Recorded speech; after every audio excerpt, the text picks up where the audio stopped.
देश में आर्थिक विकास को बढ़ावा देने के लिए सरकार रेल, रोड, इंफ्रास्ट्रक्चर के बेहतर बनाने पर फोकस कर रही है। इसी के तहत साल 2017 में केंद्र सरकार ने भारतमाला परियोजना की शुरुआत की थी।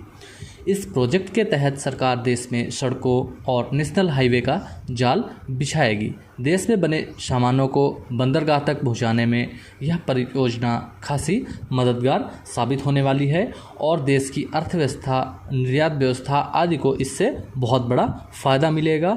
दोस्तों, इसी परियोजना के तहत आज हम सरकार की महत्वाकांक्षी परियोजना अटल एक्सप्रेसवे या फिर चंबल एक्सप्रेसवे का बारे में बात करेंगे, जिसका निर्माण सरकार करने वाली है और इस प्रोजेक्ट की विस्तृत रिपोर्ट राज्य सरकार द्वारा आगामी 4 महीनों में तैयार करके केंद्र सरकार को सौंपी जाएगी, जिसके बाद नेशनल हाईवे अथॉरिटी यानी कि NHAI इस एक्सप्रेसवे का निर्माण करवाएगी।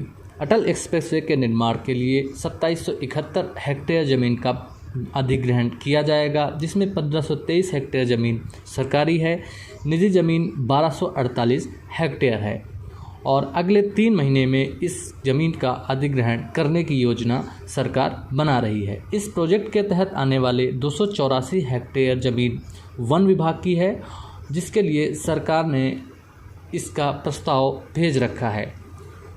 विदित हो कि शिवराज सिंह चौहान की सरकार ने अदला बदली नीति के तहत ज़मीन का अधिग्रहण का निर्णय लिया है। इस प्रोजेक्ट के लिए सरकार जिन लोगों की ज़मीन अधिग्रहित करेगी, उन्हें 2 गुना ज़मीन अन्य स्थानों पर दी जाएगी। चंबल एक्सप्रेसवे में 404 किलोमीटर की कुल लंबाई है, जो मध्य प्रदेश में इस प्रोजेक्ट के लिए निजी ज़मीन के बदले राज्य सरकार अन्य स्थानों पर 2 गुना ज़मीन देने का फैसला कर रही है। गौरतलब है कि केंद्र की बीजेपी सरकार ने पिछले महीने शिवराज सरकार की इस महत्वाकांक्षी परियोजना को मंजूरी देते हुए इसके 312 किलोमीटर हिस्से को भारतमाला परियोजना के तहत पहले चरण में शामिल किया है, जो श्योपुर, मुरैना, भिंड जिले से गुजरने वाला है। नेशनल हाईवे ऑफ इंडिया द्वारा प्रोजेक्ट राजस्थान के दमोह से लेकर श्योपुर, मुरैना, भिंड होते हुए उत्तर प्रदेश तक को जोड़ने के लिए 404 किलोमीटर लंबा अटल चंबल एक्सप्रेसवे बनाया जा रहा है। प्रोजेक्ट के लिए मध्य प्रदेश सरकार ने 1523 हेक्टेयर सरकारी ज़मीन के लिए NHAI को ट्रांसफ़र कर दी है, जबकि 1249 हेक्टेयर ज़मीन निजी है, जिसका अधिग्रहण होना शेष है। इस प्रोजेक्ट के लिए कई जगह पर किसान आपसी सहमति से भूमि देने के लिए तैयार हैं। 291 हेक्टेयर वन भूमि भी परियोजना में आ रही है। भूमि अधिग्रहण राज्य सरकार को शेष जो है करना है और इस मेगा हाईवे को इस तरह से डिज़ाइन किया जाएगा कि इस पर करीब 100 किलोमीटर प्रति घंटे की रफ्तार से वाहन चल सकें। दोस्तों, इस एक्सप्रेसवे का मध्य प्रदेश, उत्तर प्रदेश और राजस्थान की ट्राइबल कम्युनिटी को सीधा इफ़ेक्ट करने वाला है।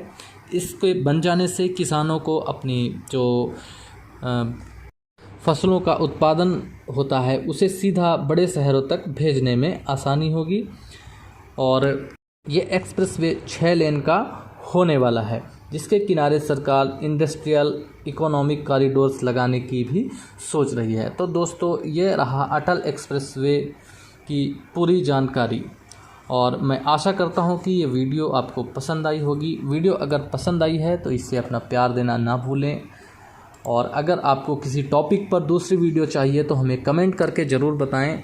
मिलते हैं अगली वीडियो में।